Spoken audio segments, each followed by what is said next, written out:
Здравейте хора! Добре дошли в новото видео. Днес съм решил да ви покажа моята бутаща тренировка А.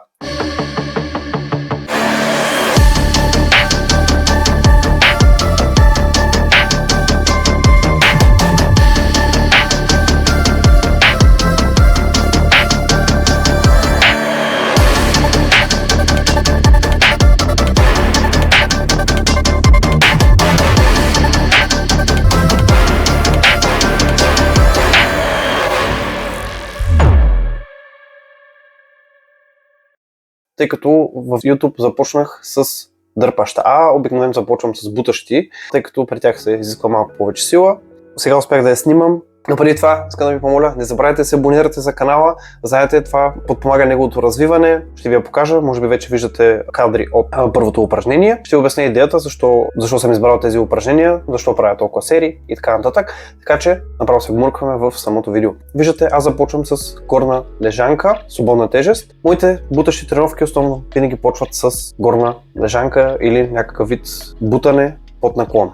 Тъй като, казвал съм ви преди, при натуралните атлети горната част на гърдите е доста по-слаба, трудно се развива. Аз не съм изключение от това правило, за съжаление, естествено има изключения, но аз не съм от тях. Така че започвам с горна лежанка, свободна тежест в бутаща А, правя 2 серии, имам една по-тежка, основна серия, имам естествено и една по-лека, която с по-малко килограми, с повече повторения. Тук виждате, както винаги, аз правя няколко загрявки, като не правя много повторения, покачвам постепенно тежестта, докато стигна моята работна тежест и после си я правя. Както виждате тук в видеото, съм извикал някой да ме съпортне, някой да ме пази, тъй като съм в различна от обичайната ми зала. Лежанката в принцип е малко по-висок наклон от тази, която правя и със сигурност тук ще ми трябва малко съпорт. Затова съм извикал човек, който да ме пази. Виждате, че той на последното повторение веднага тръгва да слага ръце, което в принцип аз много не го обичам. По принцип винаги споменавам, когато някой ме пази, как точно иска да ме пази. В залата имаше много хора, честно казвам не познавам никой и не знаех към кого да се обърна. Горе-долу гледам 2-3 минутки някой как тренира, за да добия някаква представа дали мога да разчитам на него, тъй като има много хора, които много рязко слагат ръцете, почват да ви дигат тежестта и така нататък. И мен това не ме кефи. В принцип искам като си направя повторението да си ги правя аз, не някой да ги прави за мен. И затова по принцип даже наскоро имах такава ситуация. Правих клек и си правя там, нали, с килограмите, които са за мене. И едно момче ме пита: бе, ти не искаш ли да те пазя? Викам: не, викам, остави ме, нали, ако фейлна, ако оставя штангата, просто ще я пусна надолу и така. Но не обичам да ме пазят. Но лежанката просто е изключение от това правило за мен, тъй като там е малко по-сложно, особено пак на горната лежанка, където в повече случаи, като се изправите, тя ви идва малко не точно над вас, ами идва малко зад вас. Там със сигурност вече ще ви трябва помощ. Виждате, че аз по някакъв начин имам на загряващи серии как да си взимам штангата.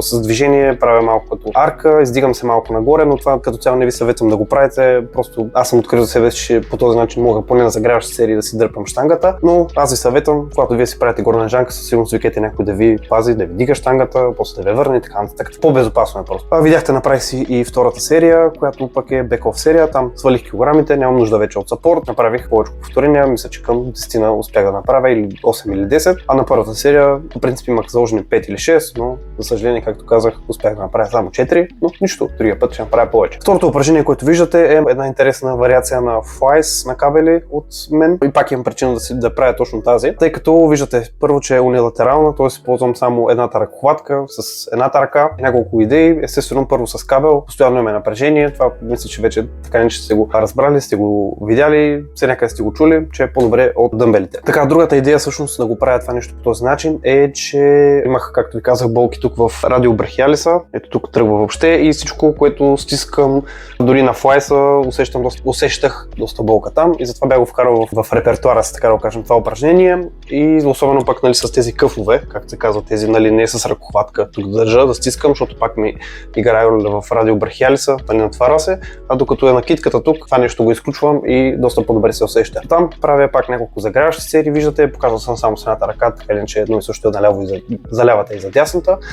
И направя няколко загряващи серии, но тук нямам основна бек-оф серия, тук направих просто 2 нормални серии, като мисля, че до отказ горе-долу стигнах на първата серия 12 повторения, на втората стигнах до към 8-9, нещо от сорта. Третото упражнение, както виждате, кофички. Тук, какво да кажа, идеята ми е да натварям както трицепса, така и гърдите. Знаете, има вариации, нали, ако искате примерно да правите за трицепс, ще трябва да сте просто по-изправени като правите кофичките, съответно пък като искате за гърдите, трябва да се наведете повече и ръцете да са ви малко по-страни широко. Докато при мен мен е нещо смесено. Хем съм леко наведен, хем се опитам и трицепса да включвам, тъй като пък когато лактите са близо до тялото, също влиза повече трицепса, естествено, като локаутвате, заключвате ръцете, лактите, пак се натварва трицепса. Та тук даже имам само една работна серия, загрявам си до нея и правя работната серия до отказ. Този път мисля, че успях да направя към 7-8 повторения с дадените килограми и минавам на следващото упражнение. Както виждате за гърди, тук имам горе-долу 3 упражнения, горна лежанка, флай с кабели и кофичките, ако ги борим, но тя ги боря по-скоро и за трицепси, за гърди. Но общо казано имам 2 серии горна лежанка,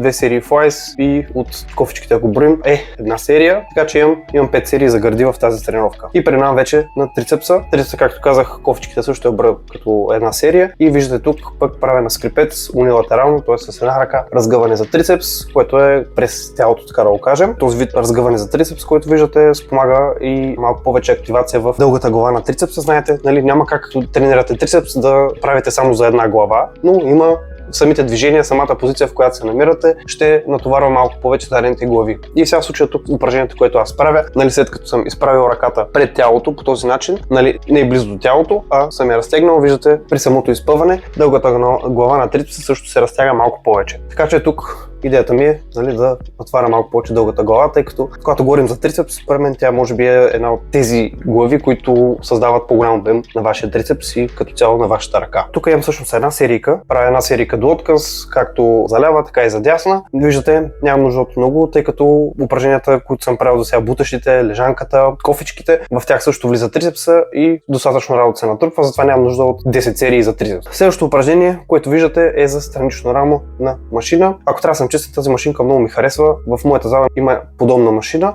естествено на друга марка. Няма значение, много е приятна, много хубаво се изолира рамото в нея. Сега виждате, че има примерно ръкохватки, аз не ги използвам. Тук отново пак влиза историята с радиобрахиалиса, т.е. когато стискам дадена ръкохватка и натискам с рамото, пак усещам леко напрежение тук, затова именно гледам за странично рамо също да не стискам нищо, а просто ръцете да са ми в въздуха и да се стрема да бутам повече с лакета, отколкото да си натварвам предмишницата. Та тук мисля, че направих 3 серии, като първата беше с повече повторения, мисля, че успях да стигна към 20 и малко и в следващите 2 серии бяха вече с по-малко повторения, съответно с малко по-тежки килограми. Може да се зачудите защо рамото е накрая.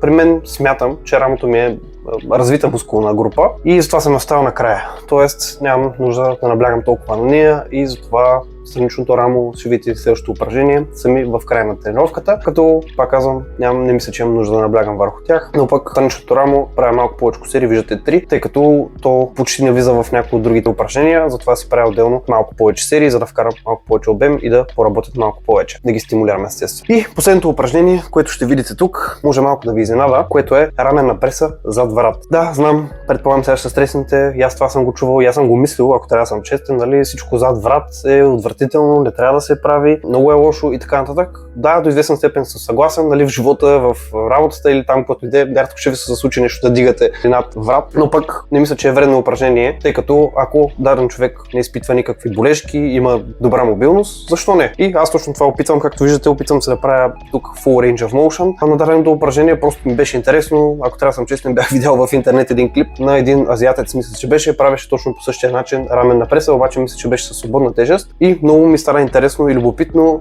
и просто реших аз да го пробвам самото упражнение и затова виждате и с такива детски килограми. В случая тук имам 5 и 2,5 на страна, което, нали, е смешно, но аз нямам проблем с даденото нещо и затова виждате, контролирам естествено тежестта, ако усета някъде, че нещо изпитвам дискомфорт, да мога да спра на момента, правя лека пауза в долната част и общо ето това е. Наистина ще го експериментирам това упражнение, любопитно ми е какво ще се получи, но като цяло за сега за малко повече повторение го усещам доста добре, 2 серии правя и се чувствам напълно окей. Така че да, горе-долу по този начин изглежда моята тренировка за бутане, като идеята ми е, пак казвам, наблягам основно на горните гърди. Това ми е основна цел, тъй като, пак казвам, при натуралните това е слаба мускулна група, трудно се развива и трябва повече работа върху нея, затова аз наблягам върху това нещо. После в тренировката второто ми трицепса, както се вижда, и накрая съм оставил рамото. Както виждате, пак тренировката не се състои от много серии, работни серии, айде така да го кажем. Нямам кой знае колко обем, затова аз тренирам почти до отказ, близко до отказ, като имам 2 пъти в седмицата бутане и третата тренировка вече се пара в следващата седмица.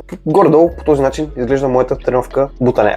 Ако ви е харесал клипа, ударете един лайк, не забравяйте да пуснете един коментар, независимо позитивно, негативно, всичко е добре дошло. Абонирайте се за канала и ще се видим в следващото видео. Бум!